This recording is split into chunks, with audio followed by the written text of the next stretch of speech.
નમસ્કાર દર્શક મિત્રો, હું છું બાબુ સોલંકી. આપ જોઈ રહ્યા છો દાહોદ લાઈવ. આજે આપણે આવીએ છીએ લખણપુરમાં.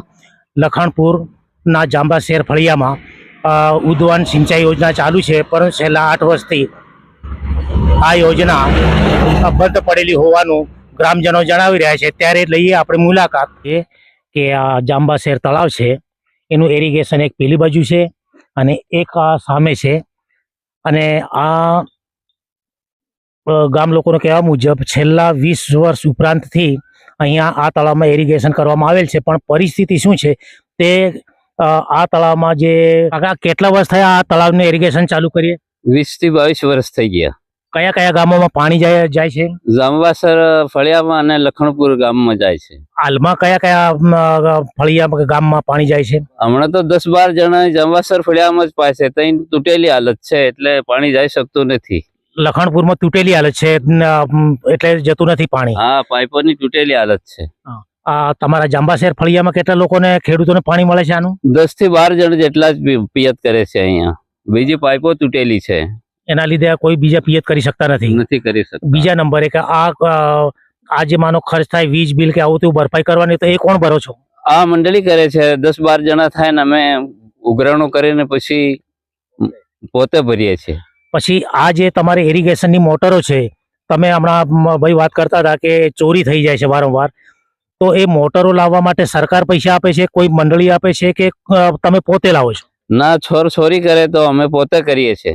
પોતે ખર્ચ કરીએ, બધે ફાળો કરીએ 10-12 જણા, અને પછી મોટર સુધારીએ કે લાવજે બીજી, એમ કરીએ છીએ. આ લખણપુરમાં કેટલા સમયથી પાણી નથી મળતું?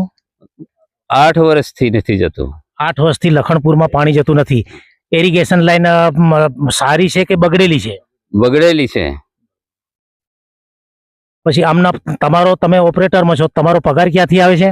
પગાર તો અમને પિયત વાળા લોકો આપે છે, મંડળીથી. અમારા લોકો બધા જે પાણી પાય છે એ લોકો આપે.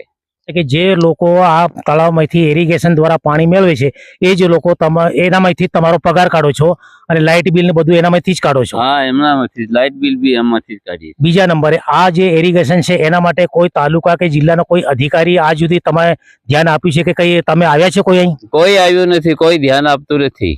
ખાલી તમે ગ્રામજનો 10-12 જણા જ આ ચલાવો છો પોતાના ખર્ચે? તો હવે તમારી શું માંગણી છે?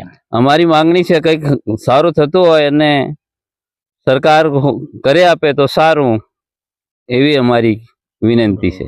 જાંબાસર ઇરિગેશન વાળું જે તળાવ છે એ તળાવના સેક્રેટરીને આપણે પૂછીએ કે શું હકીકત છે આ તળાવની ઇરિગેશનની. આ તળાવના ઇરિગેશન માટે અમે 2001 થી સ્કીમ યોજના બનાવેલી છે. એ આજ સુધી ચાલે છે, પણ લખણપુર તળગામની અંદરના લગભગ 146 સભાસદો છે. એ લોકોને પાણી 8 વર્ષથી મળતું નથી. અને એમાં અમારી મેન લાઈન છે 315 mm, એ લાઈન તૂટી જાય છે, રીતી નથી. અને વસ્તામાં મોટરો છે તો ચોરાઈ ગઈ, પ્લસ પાણીના ચેકડેમ ઊંચો કરવાથી તળાવમાં પાણી થવાથી પૂરી મોટરો ચાલતી નથી. અને અમે સબમર્સિબલ 2 મોટરો લાવ્યા હતા અમારા પોતાના ખર્ચે. એ મોટરોમાંથી એક મોટર ભાગ તૂટ થઈને ચોરાઈ ગઈ. અને જે અમારો વિસ્તાર છે 288 એકરનો તળગામનો વિસ્તાર છે અને 160 એકરનો વિસ્તાર જાંબાસર ફળિયામાં છે. અને લખણપુર 1, લખણપુર 2 ની યોજના બનાવેલી છે સદગુરુ ફાઉન્ડેશન દાહોદ તરફથી. મોટર ચોરી થાય છે એવું તમે કહો છો, તો મોટર ચોરી થયા પછી તમે મોટર નવી લાવો છો તો એના માટે પૈસા કોણ કાઢે છે? એના માટે અમે અમારા સભાસદો પાસેથી જ પૈસા લઈને મોટર લાવીએ. હાલમાં તમારા સભાસદ કેટલા છે? હાલની અંદર તો આમ તો અમારા રેકોર્ડ ઉપર તો 146 છે, પણ હમણાં હાલની તબક્કે લગભગ 12 થી 15 જણ પિયત પાણીના લે છે ને એ લોકો ના ફાળાથી મોટર લાવેલા છે. 10 થી 12 ખેડૂતોને જ પાણી મળે છે, એના સિવાય કોઈ જે સભાસદો આગળના છે એમને કોઈને પાણી મળતું નથી? ના, એમને કોઈને પાણી મળતું નહીં.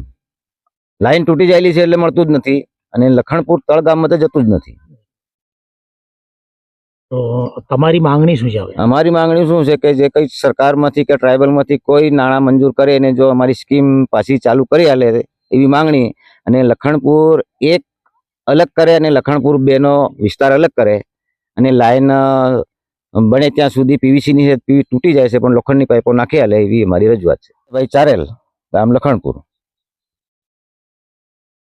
દર્શક મિત્રો, તો આપણે સાંભળ્યું કે જે જાંબાસર તળાવ ઇરિગેશન છે તેમાં કેટલાય સભાસદો હતા, પરંતુ પાણી ન મળવાથી સભાસદો છૂટી ગયા છે. હાલમાં માત્ર 10 થી 12 સભાસદો જ રહ્યા છે અને તેઓ પોતાના જ ખર્ચે આ પાણી મેળવી રહ્યા છે. ત્યારે ગ્રામજનોની માંગણી છે કે ધારાસભ્ય અને રાજ્ય કૃષિ મંત્રી રમેશભાઈ કટારા આ જ વિસ્તાર સુક્ષર વિસ્તારના છે, ત્યારે તેઓ લોકોને પાણી હોવા છતાં સુવિધા નથી મળતી તો સુવિધા કરી આપે તેવી માંગણી કરી રહ્યા છે. ત્યારે જોઈએ કે સરકાર હવે શું કરે છે આ લોકો માટે,